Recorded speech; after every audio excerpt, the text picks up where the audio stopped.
శ్రీ పరమాత్మనే నమః. భగవద్బంధువులందరికీ కూడా ఈ పాండురంగదాసుని హృదయపూర్వక నమస్కారాలు. ధనుర్మాస వ్రతంలో ఇవాళ మనం రెండవ రోజులోకి ప్రవేశించాం. అంటే రెండవ పాశురం తాలూకు పూర్తి విషయాలని మనం అనుసంధానం చేయడం కోసం సంసిద్ధులమై ఉన్నాం. ముందుగా శ్రీయపతిని ఒక్కసారి ప్రార్థించుకుని మనం ఇవాల్టి పాశురం తాలూకు ముందు అవతారికలోకి ప్రవేశిద్దాం. కృష్ణాయ వాసుదేవాయ హరయే పరమాత్మనే ప్రణత క్లేశనాశాయ గోవిందాయ నమో నమః. కర్కటే పూర్వ ఫల్గుణ్యాం తులసీ కాననోద్భవాం పాండ్యే విశ్వంభరాం వందే గోదాం శ్రీరంగనాయకీం. కాశ్యపాన్వయ సంజాతం శరణ్యార్యపదాశ్రితం వైరాగ్యజలధిం వందే రంగరామానుజం మునిం. అస్మద్గురుభ్యో నమః. అస్మత్పూర్వాచార్యేభ్యో నమః. నిన్నటి పాసురంలో మనం 3 మాటలు ఇవాళ చెప్పుకుంటాము ప్రారంభంలో అని కదా మనం ముగించుకున్నాం. ఆ 3 మాటలు ఏంటో ఒక్కసారి చెప్పుకుంటూ ఇవాల్టి అవతారికలోకి ప్రవేశిద్దాం. అది అనన్య శేషత్వము, రెండవది అనన్య భోగ్యత్వము, మూడవది అనన్య శరణ్యత్వము. అనన్య శేషత్వము అంటే అతనికి తక్క ఇక దేనికి కూడా తాము మిగిలి లేము అని అర్థం. అనన్య భోగ్యత్వము అంటే ఆయన తప్ప ఇంక ఎవరికి తాను భోగింపబడనటువంటి వస్తువు అని అర్థం. అనన్య శరణ్యత్వము అంటే ఆయన తప్ప నాకు శరణాగతి చేయడానికి ఇంక ఎవరూ కూడా లేరు అని అర్థం. దీనినే లక్ష్మీ అమ్మవారి యొక్క శ్లోకంలో అద్భుతంగా చెప్తారు. ఆకారత్రయ సంపన్నాం అరవింద నివాసినీం అశేష జగదీశ స్త్రీం వందే వరద వల్లభాం. అకారత్రయ సంపన్నాయై నమః అన్నటువంటి అమ్మవారి నామాల్లో ఇది ఒక ముఖ్యమైనటువంటి అర్థం. ఇంకా రెండవ పాశురం అవతారికలోకి మనం ప్రవేశిద్దాం. మొదటి పాశురంలో వీరు తాము ఏం పొందదలిచారో, అలాగే ఆ వ్రతానికి తాము చేయడానికి సాయపడేటువంటి వారు ఎవరో, అలాంటి వ్రతం చేయడానికి తమకు కలిగినటువంటి అధికారం ఏంటో కూడా ఈ అమ్మాయిలందరూ కూడా వివరించారు. ఏదైనా ఒక పని మనం తలపెట్టామనుకోండి, ఆ పనికి ఇంకో ఈ పై 3 మాత్రమే అధికారం కలవి. ఈ 3 ఉంటే ఆ పని దిగ్విజయంగా అవుతుంది. సరే, ఇప్పుడు అలాంటి పని తాము చేద్దాము అనుకున్నప్పుడు ఈ 3 కావాలి అన్నాం. ఇప్పుడు దానికి శక్తి కావాలి కదా. ఆ శక్తి ఎక్కడి నుంచి వస్తుంది అని భావించాలి. ఎందుకంటే శక్తి లేకుండా గనక మనం రంగంలోకి దిగితే నవ్వుల పాలు కావాల్సి వస్తుంది. అందువల్ల దానికి కావాల్సినటువంటి పరికరాలన్నీ కూడా తాము సమకూర్చుకోగలమా లేక లేదా అన్న ప్రయత్నం ఒకటి చేసుకోవాలి. ఈ మార్గశీర్ష వ్రతానికి ఏమిటయ్యా మనం పొందవలసినటువంటిది అంటే ఆ పరమాత్మ యొక్క దివ్యమైనటువంటి సమాగమం. అలాగే దానిని పొందాలి అనేటువంటి కోరిక. ఇక్కడ ఒకటి గమనించండి, కోరిక మన కోసం కాదు, పరమాత్మ కోసం మనం తప్ప మన కోసం పరమాత్మ అన్నటువంటి మాట కోసం ఎప్పుడూ వాడకూడదు. ఆయన యొక్క దాసుణ్ణి అంతే తప్ప నేను ఆయన దాసుణ్ణి అని ఎప్పుడూ మాట్లాడడానికి వీల్లేదు. అందుకని కావలసినటువంటి పరికరాలని సమకూర్చేటువంటి వాడు కూడా ఇక్కడ మా కృష్ణుడే అని వారి యొక్క ఉద్దేశ్యం. ఇంకా ఉపాయము, ఉపేయము, ఇది నిన్న కూడా మనం చర్చించుకున్నాం.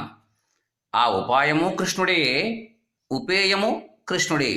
అంటే పొందవలసింది కృష్ణుణ్ణి, పొందింపచేసేవాడు కూడా కృష్ణుడే అని.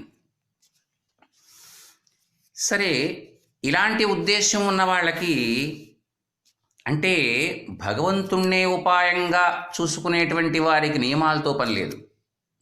చూసారా అండి, ఎంత గొప్ప విషయాన్ని మనకి తెలియచేస్తూ ఉంటారో పెద్దలు. లోకంలో మంచి చెడు అనేవి, అంటే మంచి పనని చెడ్డ పనని ఇదేది కూడా విషయాల మీద ఆధారపడి ఉండవు. ఈ విషయం మంచిది, ఇది చెడ్డది అనేది మన యొక్క కర్మని అనుసరించి ఉంటుంది. పైగా ఈ కర్మలన్నీ కూడా సత్వ, రజో, తమో గుణాత్మకాలుగా ఉంటాయి. మనం చేసే పనిలో ఒకసారి అది మంచిది అని భావిస్తే మరి ఒకసారి అదే చెడ్డదిగా మారవచ్చు. దీనికి కారణం ఏంటయ్యా అంటే, ఇది ప్రాచీన కర్మ. అంతకుముందు అదే పని చేస్తే పదుగురు మెచ్చుకోవచ్చు, అదే పని ఇప్పుడు చేస్తే పదుగురు నొచ్చుకోవచ్చు. అందువల్ల ఇలాంటి భగవద్ విషయంలో ఇతరములైనటువంటి విషయాలన్నీ కూడా సుఖ దుఃఖ మోహాత్మకములు.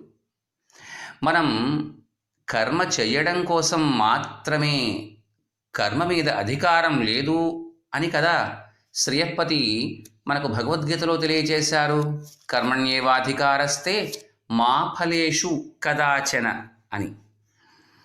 ఈ సృష్టిలో కూడా భార్య, పిల్లలు, సంసారం, ఆస్తి, అధికారం ఇవన్నీ ఒకప్పుడు మనకి ఆనందాన్ని ఇస్తే అవే ఒకప్పుడు మనకి దుఃఖహేతువులు అవుతాయి. ఈ ఒక్క విషయాన్ని కూడా జ్ఞప్తిలో ఉంచుకుంటూ ఉండాలి. పరమాత్మను చేరుకోవాలి అని భావించడం గొప్పే కానీ చేరుకోవడానికి చేసేటువంటి ప్రయత్నం మాత్రం ఇది చాలా చాలా చాలా జాగ్రత్తగా చేయాలి. ఇంకా ఆనందమయమైనటువంటి తత్వం ఈ ప్రపంచంలో ఎక్కడ ఉంటుంది అంటే అది భగవత్తత్వంలో మాత్రమే ఉంటుంది. ఎవరైతే దానిని సాధించగలిగిన వారు, లేక శ్రీయపతి యొక్క కరుణ వల్ల సాధించుకున్నవారు ఉన్నారో వారు మిగిలినవన్నీ కూడా వదిలివేస్తారు.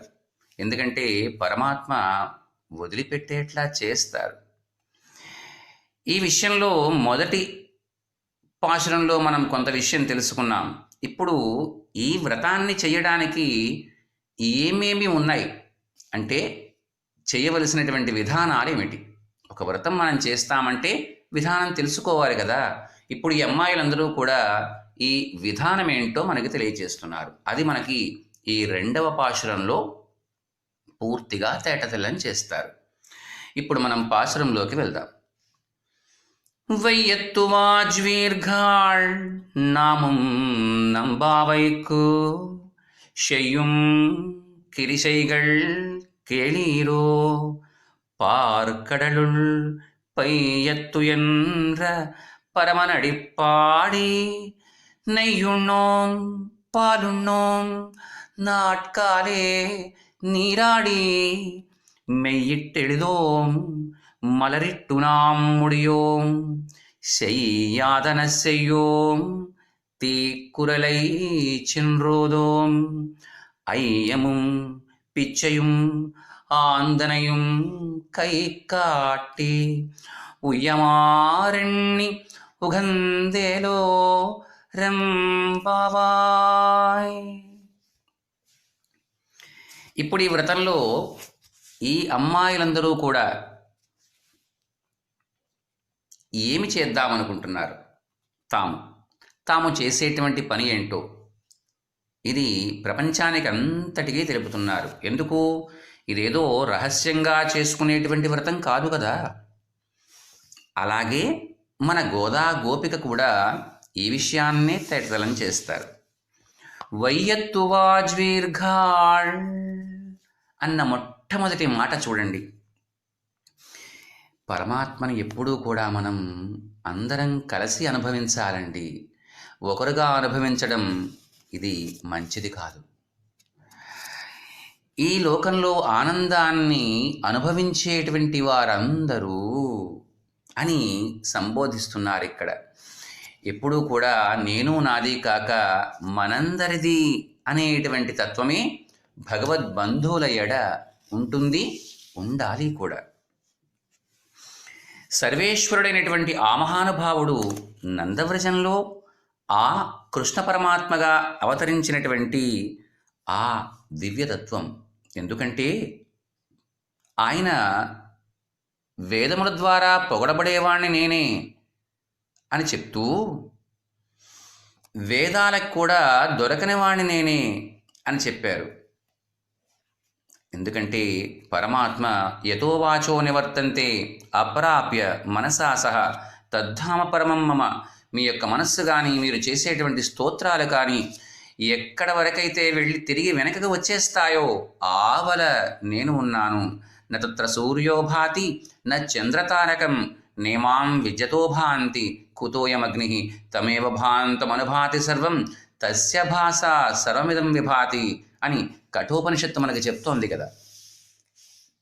అందువల్ల అలాంటి ఆ శ్రియపతి తనంత తానుగా ఇక్కడికి వచ్చి మన ముందు నిలిస్తే ఇంతకన్నా ఏమి ఆనందం కావాలి?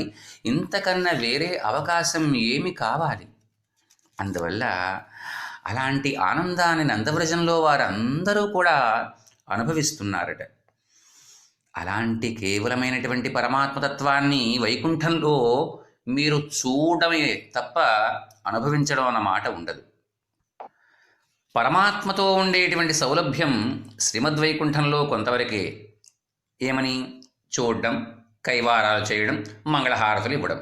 కానీ అరే అని, ఒరే అని, చిలిపివాడా అని, ప్రియుడా అని ఇలాంటి భాష అక్కడ ఏం ఉపయోగిస్తామండి మనం? అందుకనే పరమాత్మ అక్కడ వదిలిపెట్టి మన కోసం ఇక్కడికి వచ్చాడు. ఏ యథామాం ప్రపద్యంతే తాం తథైవ భజామ్యహం అని కదా ఒప్పుకుని మరీ దిగారు కిందకి. అంగో అలాంటి పరమాత్మ యొక్క గుణాలు ఆ పరమపదంలో పరిపూర్ణ ప్రకాశమానంగా ఉంటాయి.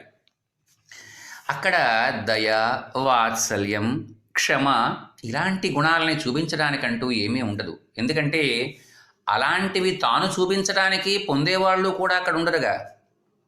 ఎందుకని? సాలోక్య, సారూప్య, సామీప్య, సాయుజ్య మోక్షాలలో ఉంటారు అక్కడ. అందువల్ల ఎవరి మీద తాను దయ చూపించాలి, ఎవరి మీద కరుణ చూపించాలి, ఎవరి మీద వాత్సల్యం చూపించాలి. అందుకని అదంతా విసిగి మొహం మొత్తి ఆ పరమాత్మ ఇంగో మన కోసం ఇలాంటి లీలా మానుష విగ్రహాన్ని దాల్చి ఇక్కడికి వచ్చారు. ఆయన వాసనల చేత బుద్ధి మందగించిపోయి నాశనమైపోయేటువంటి స్థితిలో ఉన్నటువంటి ఈ ప్రకృతి మండలంలో ఉంటూ కృష్ణానుభవం చెయ్యగలగడం, అది ఒక్కసారి మీరు ఆలోచించండి. ఎంతటి మహత్తరమైనటువంటి అవకాశం ఆ శ్రియపతి మనకు వసిగాడు.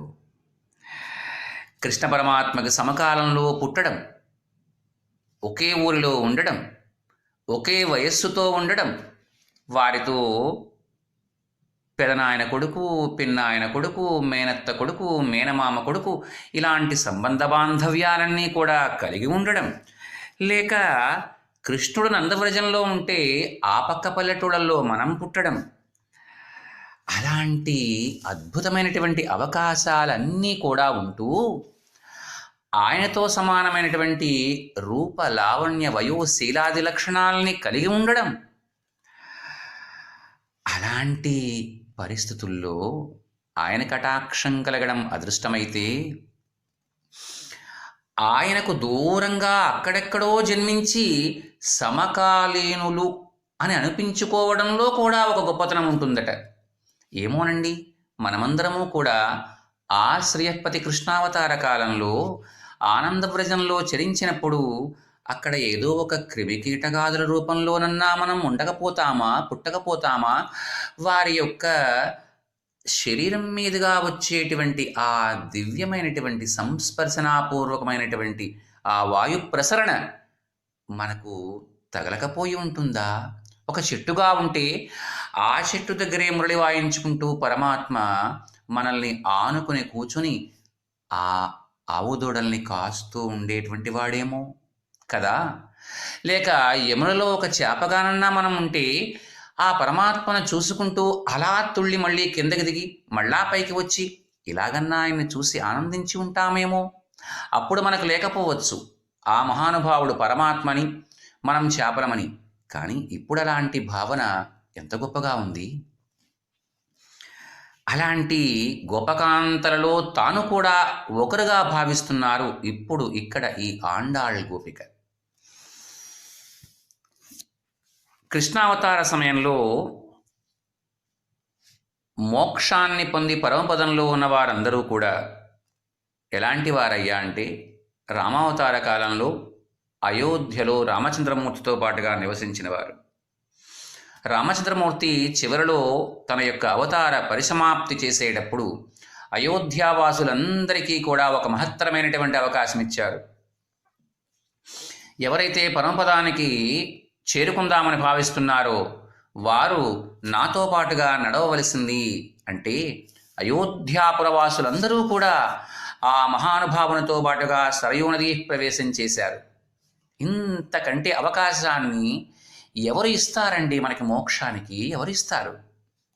అంగో ఈ సంసార మండలంలో కృష్ణ కటాక్షానికి పాత్రుడై కృష్ణానుభవాన్ని పొందడం కంటే ఏం కావాలండి మనకి? అంగో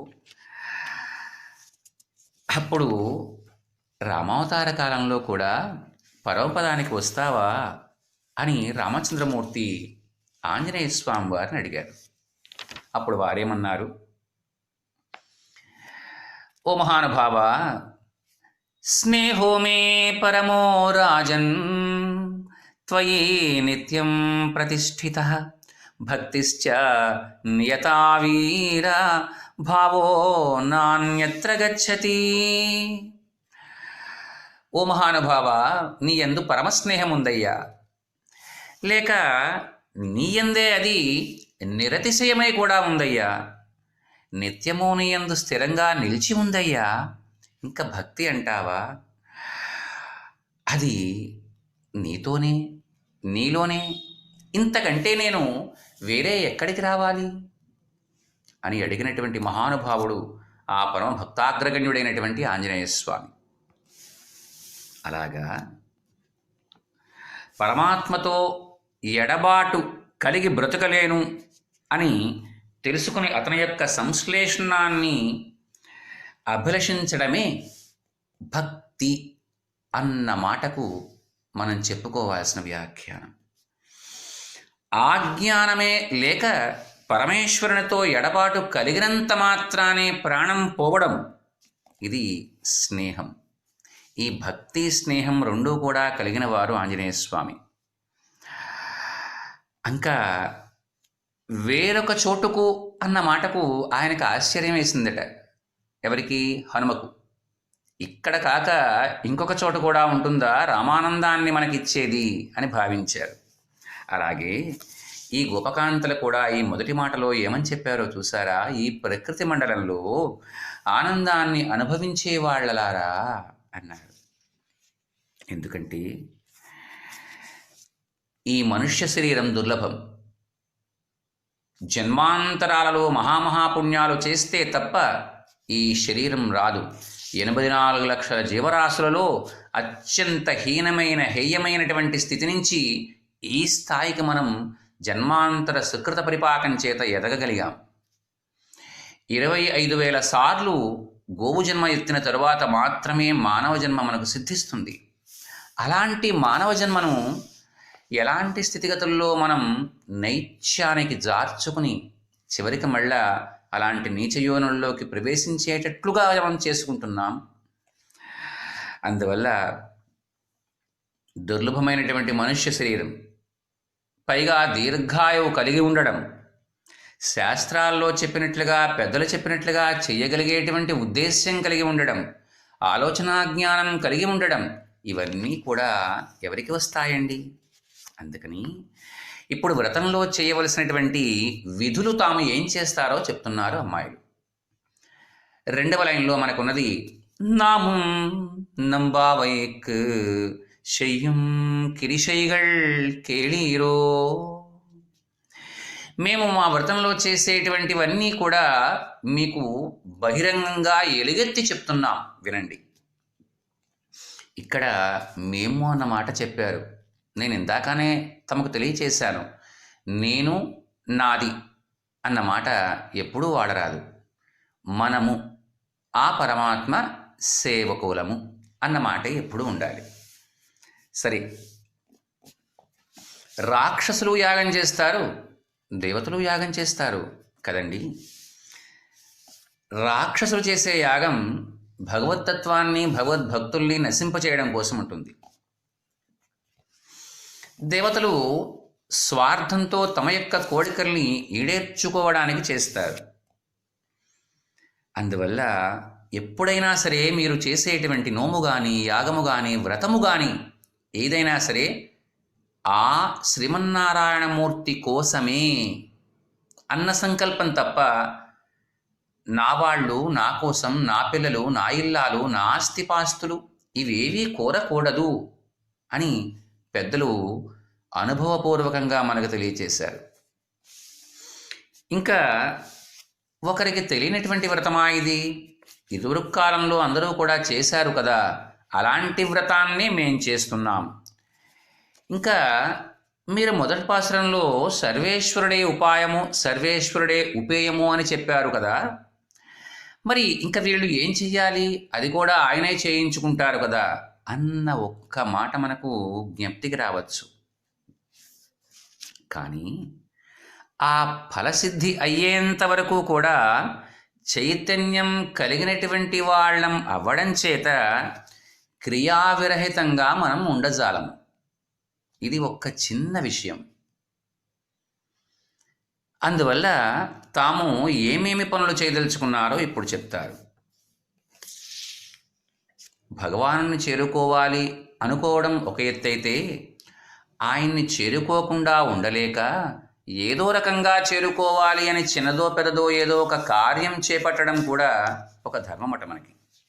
ఇంకో అలాంటి విషయంలో వినండి అని గట్టిగా ఇక్కడ చెప్తున్నారు. చెప్తూ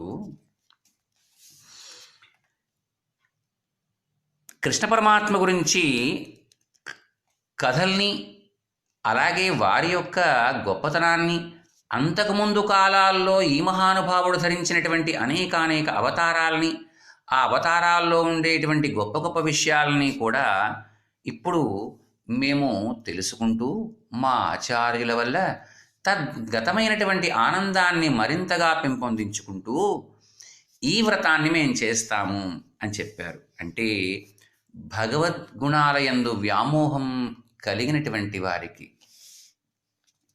హరికథాశ్రవణాల వల్ల హృదయం చల్లబడుతుంది. వ్యామోహ ప్రశమౌషధం మునిమనో చిత్త ప్రవృత్తి ఔషధం అని కులశేఖరాళ్వార్లు కూడా ఎంతో బాగా చెప్తారు. అందువల్ల అలాంటి ఆయనకు మేము ఎలా మొదలు పెడతాం వ్రతాన్ని? పార్కడలుల్ పైయత్తు ఎన్రా పరమనడిప్పాణి, పాలసముద్రంలో శయనించి ఉన్నటువంటి ఆ మహానుభావునికి మంగళాల్ని పాడి అన్నాడు. ఎందుకని? కిందటి పాసురంలో నారాయణనే నమక్కే పరై తరువాన్ అన్న మాట వాడారు కదా. అందువల్ల అక్కడ ఈ నారాయణమూర్తి మాత్రమే మనకు శరణ్యుడు అని చెప్పుకుంటున్నారు. అందువల్ల లోకరక్షణార్థం ఆ నారాయణుడు యోగనిద్రలో ఉంటారు, ఆ పాలకడలిలో, ఆ శేషాహి పైన. అందువల్ల ఆ పరతత్వాన్ని, ఆ శ్రీమన్నారాయణమూర్తిని, ఆ క్షీరసాగర సాయిని, ఆ పరమపురుషుణ్ణి, కృష్ణ భగవానుణ్ణి అంతర్యామిని, తమ శ్రీవిల్లిపుత్తూరులో ఉన్నటువంటి వటపత్రశాయిని, అంటే ఆండాళ్ళ యొక్క శ్రీవిల్లిపుత్తూరులో ఉన్నటువంటి వటపత్రశాయిని ఒకటిగానే భావించారు. ఇది ఒక భావన చాలా ఉన్నతమండి. పరతత్వం మన కోసం అందుబాటులోకి వచ్చిందా అంటే చాలా చాలా మెట్లు దిగారండి పరమాత్మ మన కోసం. కానీ మనమే ఒక్క మెట్టు కూడా ఎక్కలేకపోతున్నాం. మీరు ఒక్కసారి ఒక పట్టిక గీసుకోండి మీ యొక్క మనోఫలకం మీద. ఆ పట్టికలో ఒక 5 అడ్డలైన్లు మీరు గీయండి. దానికి నిలువుగా ఒక గీత గీయండి. ఇటుపక్కన చెప్పిన దాన్ని ఒక్కసారి మీ మనోఫలకం మీద వ్రాసుకోండి. పర, వ్యూహ, విభవ, అంతర్యామి, అర్చ. ఈ 5 పేర్లని 5 వరుసల్లోనూ వరుసగా ఒకదాని కింద ఒకటి రాయండి. పర, వ్యూహ, విభవ, అంతర్యామి, అర్చ. ఇప్పుడు పరము అంటే శ్రీమద్వైకుంఠం. శ్రీమద్వైకుంఠంలో ఆ శ్రీయపతి శేషపాన్పు మీద కూర్చొని ఉంటారు. శుద్ధ స్ఫటిక సంకాశంగా ఉంటుంది వారి యొక్క శరీరం. శ్రీ భూదేవులు ఇద్దరూ కూడా వారి యొక్క భుజాలకు ఆనుకొని కూర్చుని ఉంటారు. ఇది శుద్ధ స్ఫటిక సంకాశంగా తేజరిల్లేటువంటి ఆ మహానుభావుని యొక్క గొప్పతనం. ఇంకా 2వ లైన్లో వ్యూహము అని ఉంది. ఇక్కడ మీరు క్షీరసాగర సాయిగా ఉన్నటువంటి ఆ శ్రీయపతిని సంభావించండి. క్షీరసాగరంలో ఆ శ్రీయపతి నీలమేఘఛాయలో ఉంటారు, శేషపాన్పు మీద శయనించి ఉంటారు. ఆదిలక్ష్మీదేవి పాద సంవహనం చేస్తూ ఉంటారు కదండి. ఇదే కదా మనం చాలా ఫోటోల్లో చూసాం, పెద్దలు చెప్పగా విన్నాం. ఇంకా తరువాత పరమైంది, వ్యూహమైంది. తర్వాత విభవంలోకి రండి. ఈ విభవంలో స్వామి రామకృష్ణాది అనేకానేక అవతారాలని ధరించారు. దీన్ని విభవము అని పిలుస్తారు. ఇంకా తర్వాత వరుసలో అంతర్యామి అని చెప్పండి. అలా మీరు రాసుకున్నట్లయితే అంతర్యామి ఎక్కడ? నా ఒక్క హృదయంలోనే కాదు కదా, పిపీలికాది బ్రహ్మపర్యంతము సర్వే సర్వత్రా నిండి ఉన్నారు ఆ మహానుభావుడు. నారస్య అయినం యస్య సహ నారాయణ అని నిన్నటి రోజున మనం చెప్పుకున్నాం కదా. ఇందుగలడందు లేడని సందేహము వలదు చక్ర సర్వోపగతుండు అని మహాభక్తుడైనటువంటి ప్రహ్లాదుల వారు చెప్పారు కదా. అంగో అలాంటి సర్వే సర్వత్రా ఆత్మవత్ సర్వభూతాని హృదయసేర్జున తిష్టతి అని ఆ గీతా వాక్యకారుడు మనకు తెలియచేశారు కదా. ఇది 4వది. 5వది అర్చామూర్తి. శ్రీరంగం, పాండురంగం, అలాగే హరిద్వారం, తిరుమల ఇలాంటి దివ్య భవ్యక్షేత్రాలలో కొలువై ఉన్నటువంటి మహానుభావుడు. 5 స్థాయిల్లో ఆ మహానుభావుడు మన కోసం తన యొక్క స్థితిగతులను కిందకి దించుకుంటూ వచ్చారు.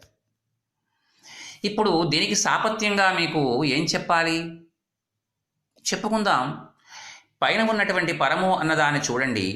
ఈ పరములో మీరు మన యొక్క ప్రకృతి మండలంలో గనక చూస్తే ఏ మబ్బులో లేనటువంటి ఆకాశం, దానిని మనం శూన్యం అని చెప్తాం కదా.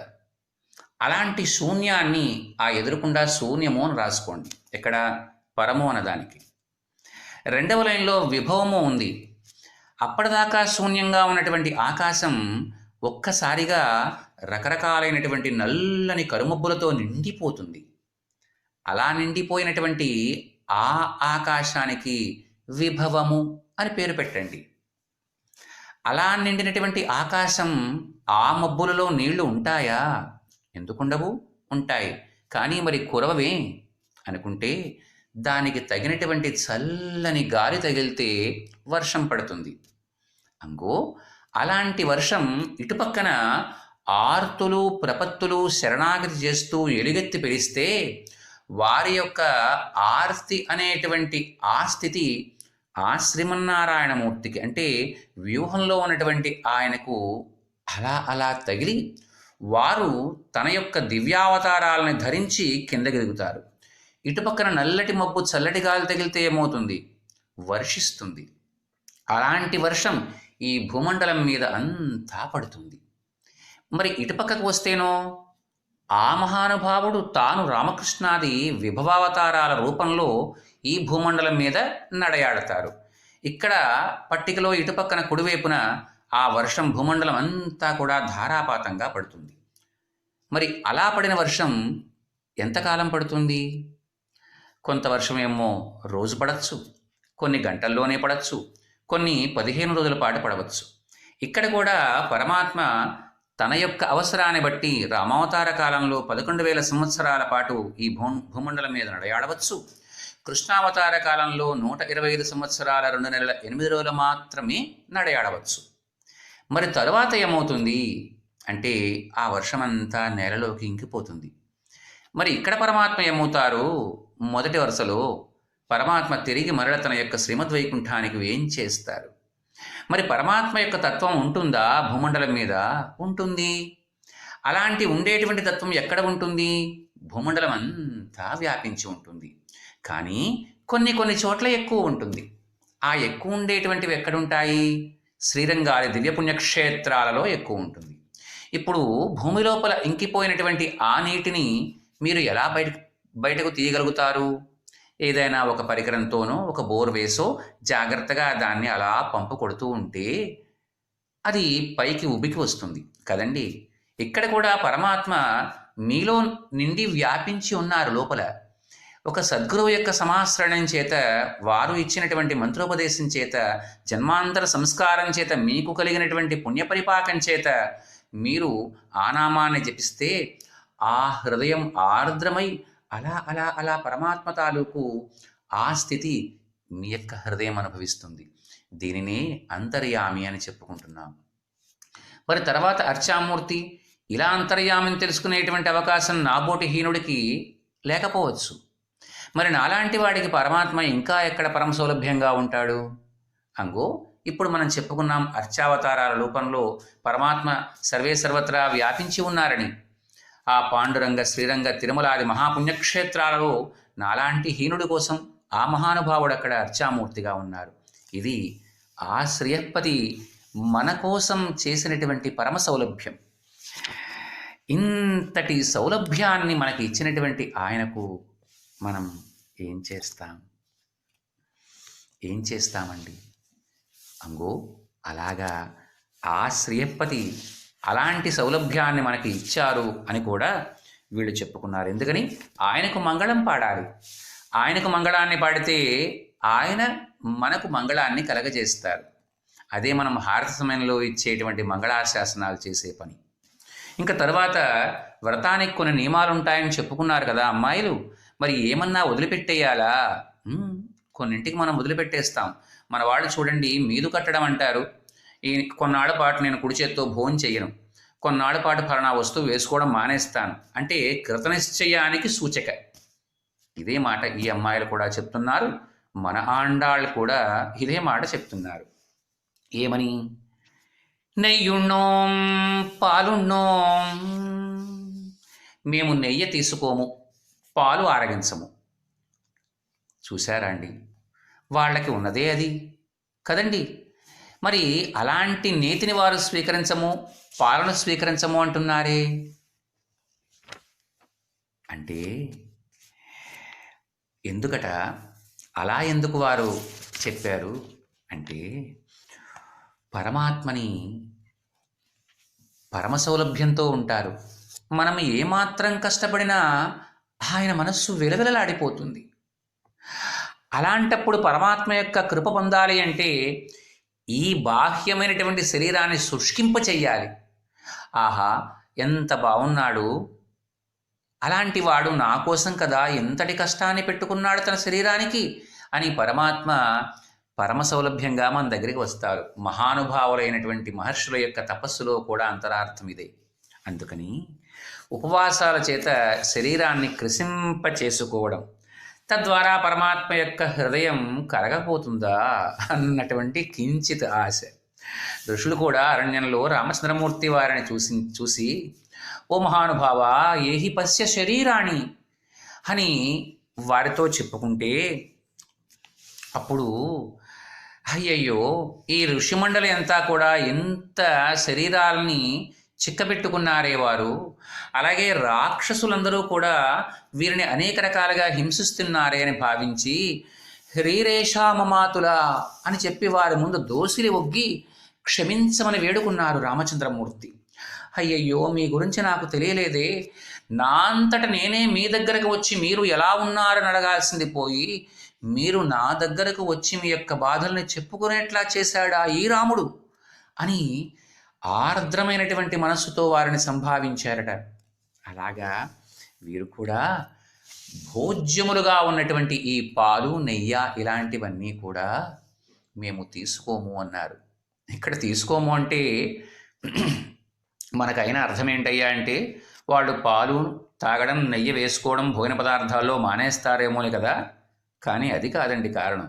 సామాన్యంగా మనం ఏదన్నా ఒక ఆహారం తీసుకుంటే నారాయణార్పణమస్తు అని తీసుకోవడం అన్నది నిజం చెప్పాలంటే ఎవరమూ కూడా ఆ పని చెయ్యం. ఒకవేళ మీరేమన్నా చేస్తారేమో నాకు తెలియదు. నారాయణార్పణం అన్న మాట నోట్లోంచి రావడానికి కూడా కష్టంగానే ఉన్న లోకం కారణాలు ఇవి.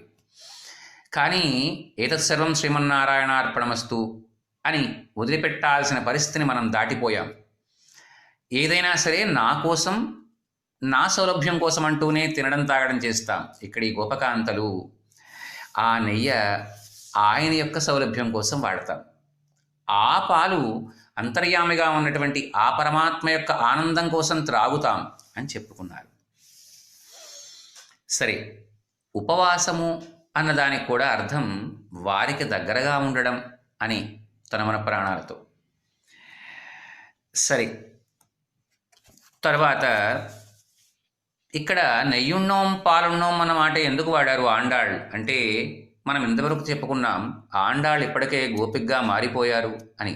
ఆండాళ్ళుగా లేరు, అందుకనే గోదా గోపిక అనే సంభావించుకుంటున్నాం కదండి. సరే, గోపికలకు నెయ్యా పాలే ఆహారం. వాసుదేవ సర్వం పాధేయం పుటరీకాక్ష నామ సంకీర్తనామృతం అని వారందరూ కూడా నిరంతరం పరమాత్మ యొక్క నామాన్నే పాల కింద, పరమాత్మ యొక్క నామాన్నే నెయ్యి కింద, పరమాత్మ యొక్క నామాన్నే భక్ష్య భోజ్య చోష్య లేహ్యాదుల కింద కూడా వాడుకుంటూ ఉంటారు. తర్వాత ఇంకో మాట ఏం చెప్తున్నారు నియమాల్లో, నాట్కాలే నీరాడి, తెల్లవారుజామునే లేచి స్నానం చేయడం. ఎందుకంటే పరమాత్మ వచ్చిన తర్వాత స్నానం చేసి వెళ్ళడం కాదు, పరమాత్మ వస్తున్నారు అనేటప్పటికీ మనం సంసిద్ధంగా ఉండాలి. ఈ సందర్భంలో మరి ఒక్క విషయాన్ని, సందర్భం అవునో కాదో తెలియదు కానీ మీకు అర్థం కావడం కోసం తెలియచేస్తానండి. ఒకవేళ సందర్భం కాదని భావిస్తే ఈ దాసుని క్షమించాలి. ఎవరైనా మహానుభావులైనటువంటి పీఠాధిపతులు లేక భాగవత ప్రవచనకర్తలు ఎవరైతే ఉపన్యాసం చెప్తామని కానీ దర్శనమిస్తామని కానీ వారు ప్రకటిస్తే, వారు ఆ వేదికను ఎక్కడానికి ముందే మీరు వేదిక దగ్గర ఉండాలి. వారు వేదిక దిగి వెళ్ళిపోయిన తరువాత మీరు ఆ ప్రదేశాన్ని వదిలిపెట్టాలి తప్ప మీరు మధ్యలో వచ్చి మధ్యలో వెళ్ళిపోవడం ఇలాంటివేవీ కూడా చేయడానికి లేదు. అలాగే పాదరక్షలు అలాంటి మహానుభావులు ఉన్న చోట సుదూరంగా విడిచి రావాలి. పైగా ఒక పీఠాధిపతులు ఎవరైనా మనకి ఒక బహిరంగ ప్రదేశంలో మనకి ఏమన్నా వారు మంగళాశాసనం చేస్తున్నారనుకోండి, అనుగ్రహిస్తున్నారనుకోండి, అక్కడ మీకు ఇంకా ఎవరు కనిపించినా సరే, అంటే ఇంకొక భాగవత ప్రవచనకర్త ఎవరో మహానుభావులే కానీ వారు కనిపించినా వారు నమస్కారార్హులు కారు. ఆ ఉన్నటువంటి ఆ పీఠాధిపతులకు మాత్రమే నమస్కారార్హత ఉంది. అలాగే దేవాలయంలో కూడా తాము ఇతరులెవరికి కూడా నమస్కారం చేయడానికి వీలు లేదు, తమకు తటస్థపడితే. ఆ దైవం ఎవరైతే ఉన్నారో వారికే సర్వాధికారాలు ఉంటాయి, వారికే మీరు నమస్కారం చెయ్యాలి. బాగున్నారా అని అడగడం తప్ప నమస్కారం అండి అన్న మాట అనడానికి లేదు. సరే, తెల్లవారుజామునే లేవాలన్నారు. అందువల్ల స్నానం చేయడం, సత్యం చెప్పడం, ధర్మాచరించడం ఇవన్నీ కూడా నిత్యకృత్యాలు. అవి వ్రతకాలంలో గనక పాటించకపోతే అది మరింత దోషభూయిష్టం అవుతుంది. మేము ప్రాతకాలమే స్నానం చేస్తాం అని చెప్పారు. ఎందుకని? రామచంద్రమూర్తి వారిని దూరం చేసుకున్నటువంటి ఆ భరతుల వారు సరయూ నదిలో ఆ నందిగ్రామ సమీపంలో తపించిపోయినటువంటి, అంటే రామ విరహ స్థితి వల్ల తపించిపోయినటువంటి తన శరీరాన్ని అర్ధరాత్రి సమయంలో కూడా పోయి ఆ సరయూ నది నీళ్ళల్లో కూర్చుని ఆయన కొంతైనా సరే ఉపశమనం పొందేవారట. అంటే రాముల వారి యొక్క సంశ్లేషణా స్థితి ఆ భరతుల వారు ఎంతగా అనుభవించారండి. అలాగే వీరు కూడా, ఈ గొప్పకాంతలు కూడా ఆ భగవద్విరహాన్ని తాము తట్టుకోలేక తెల్లవారుజామునే స్నానం చేస్తామని చెప్తున్నారు.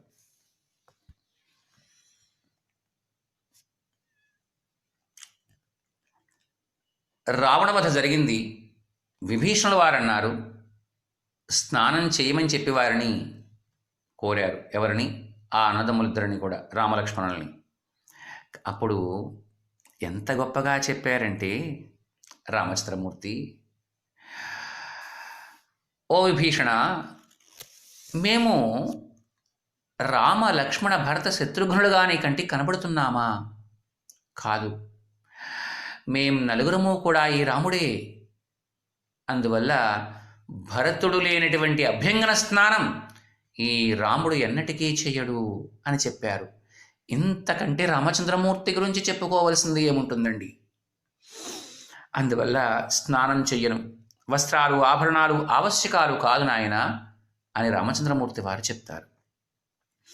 ఎందుకంటే తనకు శేషభూతులుగా ఉన్నవారు దూరంగా ఉన్నప్పుడు ఆ పరంధాముడు కూడా ఎచ్చగించలేదు.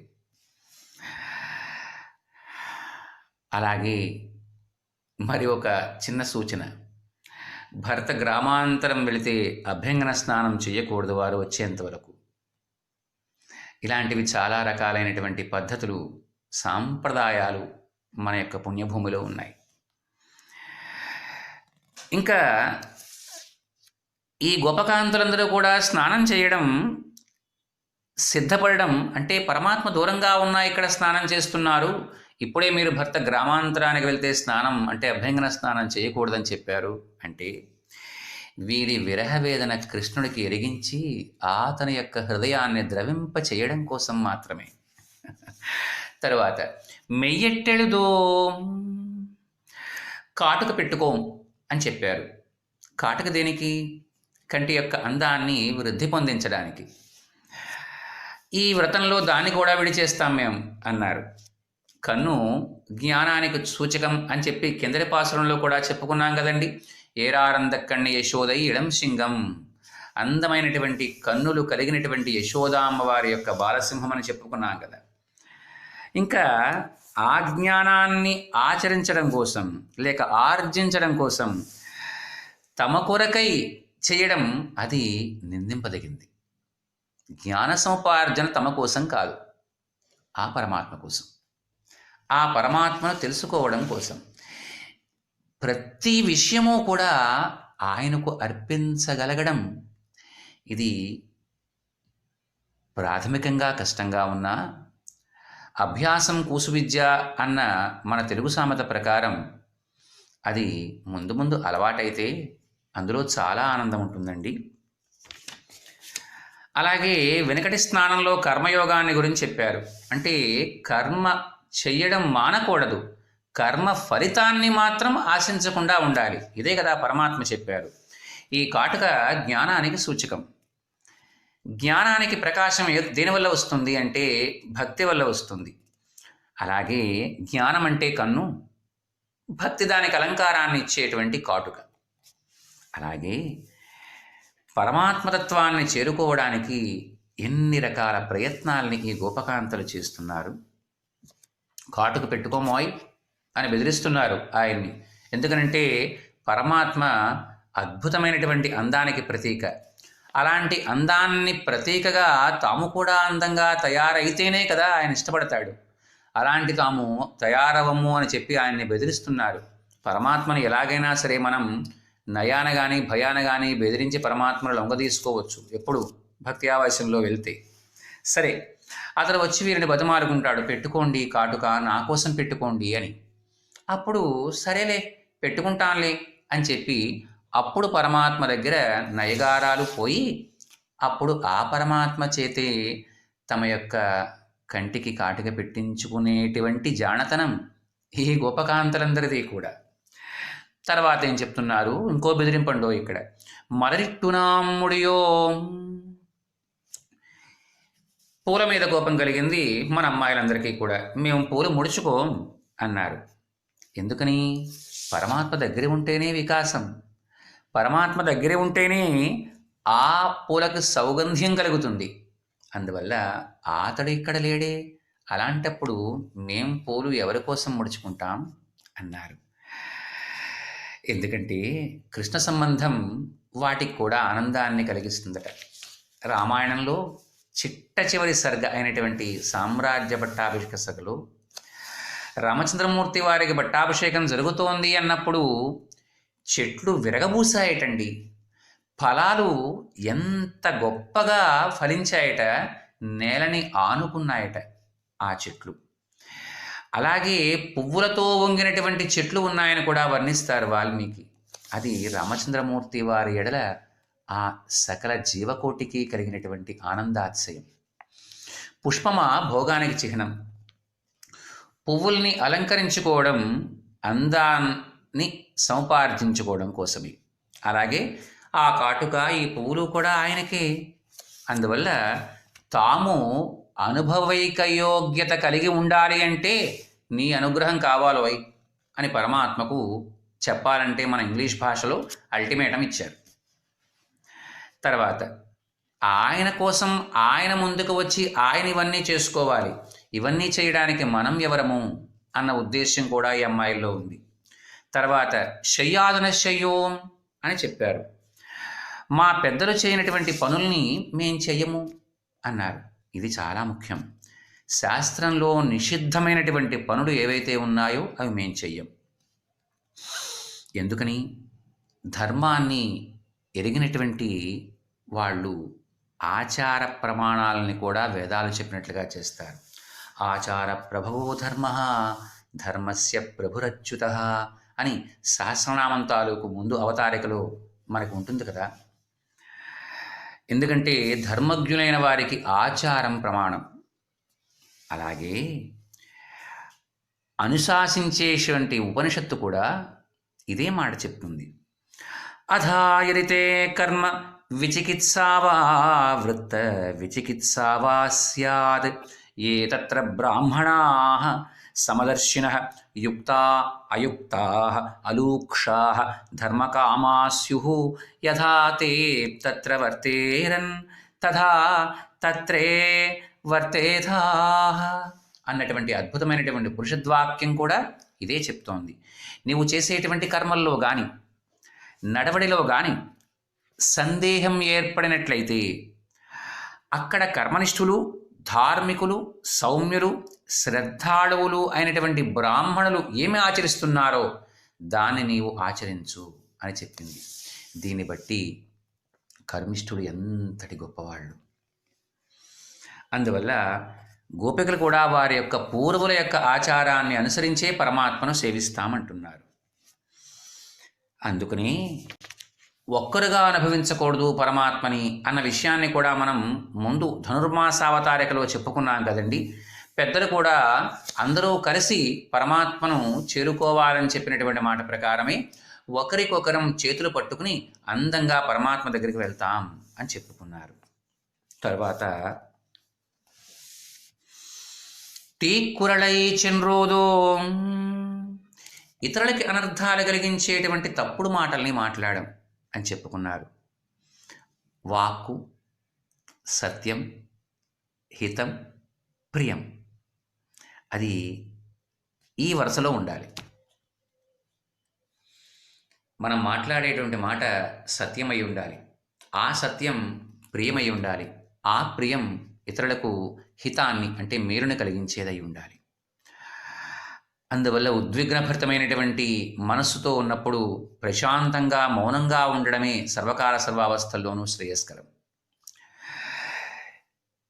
ఇలాంటి మాటలు మాట్లాడడమే అంటే వాక్కు సత్యంతో, హితంతో, ప్రియంతో కూడిన మాట మాట్లాడడమే తపస్సు. ఇంతకంటే వేరే తపస్సు ఏం కావాలండి? ఆత్మస్థుతి, పరనింద ఇది ఎప్పుడూ కూడా చెయ్యరాదు. మంచి మాటల్ని పలక్కపోతే పలక్కపోయావు, చెడ్డ మాటల్ని మాత్రము పలకకు. పరమాత్మయే ఉపాయం అని గనక మనం విశ్వసిస్తే ఆ పరమాత్మ చేత మనం రక్షింపబడి వారి యొక్క సన్నిధానానికి చేరుకున్నప్పుడు ఇంతకాలము కూడా పరమాత్మను చేరుకోకుండా నిరోధించినటువంటి వారి మీద చెడు చెప్పకుండా ఉండడం చాలా ముఖ్యం. సీతామ్మవారు రాక్షసకాంతల చేత, రాక్షసుల చేత, రావణాసురుడి చేత తాను బాధించబడినటువంటి ఏ బాధను కూడా రామచంద్రమూర్తి వారిని చేరిన తర్వాత ఏకాంతంలో కూడా ప్రస్తావించలేదండి. ఇది ఆమె యొక్క సౌశీల్యానికి పెద్ద మెట్టు. అలాగే మన గోపకాంతలు కూడా ఒకరిని ఒకరు లేపుకోవడంలో, వాళ్ళు లేవడంలో చేసేటువంటి ఆలస్యంలో, ఇలాంటి ఏ విషయంలోనూ కూడా ఒకరిని ఒకరు నిందించుకోవడం లేదు. తరువాత అయ్యముం పిచ్చయుం ఆందనయం కై కాట్టి, దానము భిక్ష చాలు అనేంత వరకు ఇచ్చి అయ్యో ఏమీ చెయ్యలేకపోయామే అన్నటువంటి మనస్తత్వం కలిగి ఉండాలట. దాన ధర్మాలు నేను చేశానని కాదు, అయ్యో ఆ పరమాత్మ ఇంతకన్నా ఎక్కువ నాకు అవకాశం ఇవ్వలేదే అన్నటువంటి వినయ విధేయతలతో దానం చెయ్యాలి. హ్రీతో దానం చేయాలట. హ్రీ అంటే లజ్జ, లజ్జ అంటే సిగ్గు. సిగ్గుపడుతూ దానం చెయ్యాలట మనం. అంతే తప్ప నేను చేశాననేటువంటి అహంభావపూరితమైనటువంటి ఉద్దేశంతో చేయకూడదు. అలాంటి భగవద్వైభవాన్ని ఎరిగి దానం చేయడం, ఆర్తులకు దానం చేయడం.